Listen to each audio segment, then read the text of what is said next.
Chancellor Mahone, Vice Chancellor and President Dr. Banarose, Secretary Leclerc, University of Manitoba governors, faculty, Senate, distinguished guests, graduates, and families. Dr. Banarose and Secretary Leclerc, your very meaningful comments mean more to me because I know of the great accomplishments and contribution that you both make to the University of Manitoba. Thank you. May I open my brief remarks by saying how deeply honored and humbled I am to receive the Honorary Doctorate of Laws from the University of Manitoba. Never in my wildest dreams did I ever think this might happen to me. This ceremony marks in so many ways a return to my roots, a return to the foundation on which my life was built. Speaking to you today has to be one of the most challenging things I've ever done. I would like to focus my comments to fellow graduates on some personal anecdotes on where it all started, on a broader view of my life to date, and perhaps a bit about what I have learned. My immediate thoughts go back to my parents. My late father, Jack, who planted roots of integrity, giving back to the community, and hard work. He left us with the motto, if a job is worth doing, it is worth doing well. My memories of my late mother, Margaret, are of her unwavering encouragement to chase our dreams. It immediately brings to mind her often cited comment, "Can't is a coward, too lazy to try." This still rings true to me to this day. I would be remiss if I did not recognize the innumerable contributions of the many teachers who paved my way. With special thoughts to Mrs. Sanderson, who gave a farm boy a love of poetry. To Max Parker, who even made French interesting. To Dean Shabesky, who inspired my interest in agronomy. To Fred Wilson, who actually made dirt interesting. Little did I know at the time the importance of this foundation in my later career as a vigneron.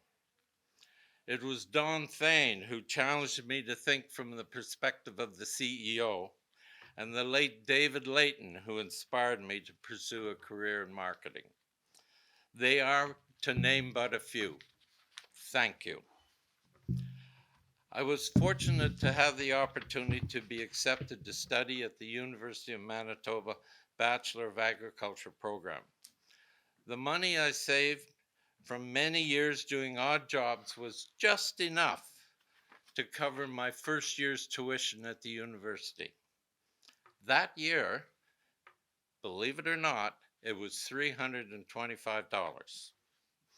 I was very fortunate to receive bursaries and scholarships of over $725 per year for each of the first 3 years at the university, in combination with a job working at the university during the summer and painting houses on nights and weekends.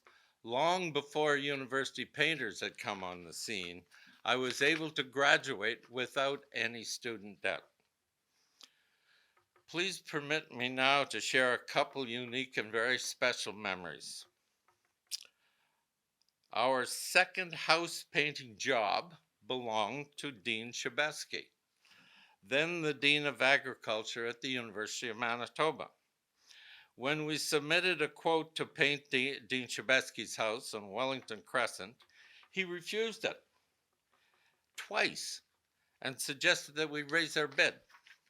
In his view, we had not adequately accounted for the 44 screens and 44 storm windows that were also part of the job. His generous support has not been forgotten, nor has the idea that something to sustain in the long term There must be winners on both sides and no losers. A great life lesson for sure. A significant portion of my education came from outside the classroom. Student council, debating, sports activities broadened my horizons. I received a generous gift from a University of Manitoba patron, the Richardson family, for 2 tickets for 2 members of the student council to attend a performance of Mother Courage at the Manitoba Theatre Centre. It was on my second date with Elaine. Now bride of 57 years, it has not only continued our budding relationship, but also our love and support for theater that has continued to grow to this day. I would also like to recognize my 3 daughters, Andrea, Sarah, and Katie, who has joined us here today. You have been a great source of vibrant inspiration, advice, and support. To you, Elaine, you have a big chunk of this. You've been central to everything that I have achieved. I am so proud to share this recognition with you. Pursuing a career in the Canadian wine industry was not high on the charts for most aspiring MBA graduates in marketing or financial areas. In the 60s, the Canadian wine industry was known for producing substandard wines and losing market share to imports. Paraphrasing the words of John F. Kennedy, it was not about what was, but about what could be. With a plan to convert the vineyards to more market desirable grape varieties, a plan to introduce world-class winemaking technology, a plan to develop economies of scale via mergers and acquisitions, and a plan to develop a globally competitive executive team, Vincor was born.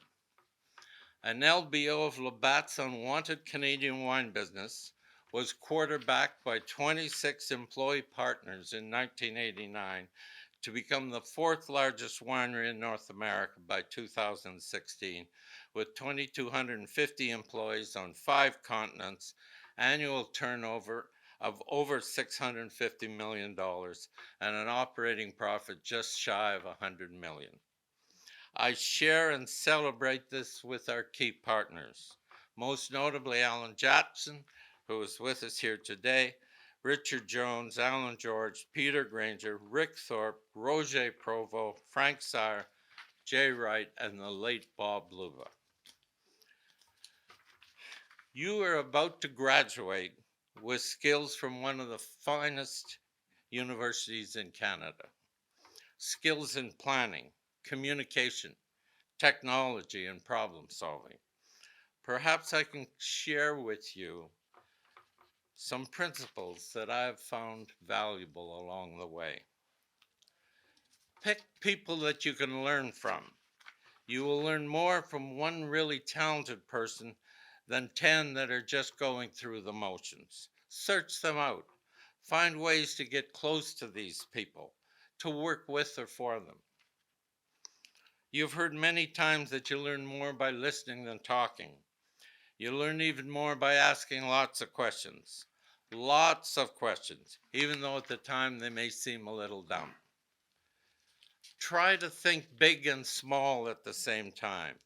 It is important to always have a bigger vision of what you are trying to achieve in the long term, even though this is often at odds with having to simultaneously do a job managing the day-to-day. As you approach all facets of your life, try to set your standards high, at the highest level. Ask yourself, is this what a global leader would do? Whether you are talking about, for example, an ethical issue or a customer service issue, if you start by setting high standards on every individual decision, the road to excellence becomes a smooth one. Do not be afraid to make mistakes. Experience is manufactured from the learning we get from making mistakes. Take the time to understand how and why you will do it differently next time. Protect your integrity at all costs. No one else can or will do this for you. I can still hear my grandmother saying, "Your reputation is like the linen. It is easy to soil. It is impossible to get clean." It's all about the people. By developing and supporting a large cadre of relationships, you have a strong base from which to grow.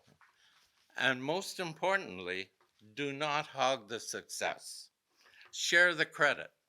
It will come back to you many times over. In closing, a few parting thoughts. As a graduate of the University of Manitoba, you are already a winner. Be brave. Stand up to those who might suggest that you are reaching too far, or to those who say it cannot be done. We are very fortunate to live in this fabulous country of Canada. Invest in your country. Invest in your continuing education. Invest in your alma mater.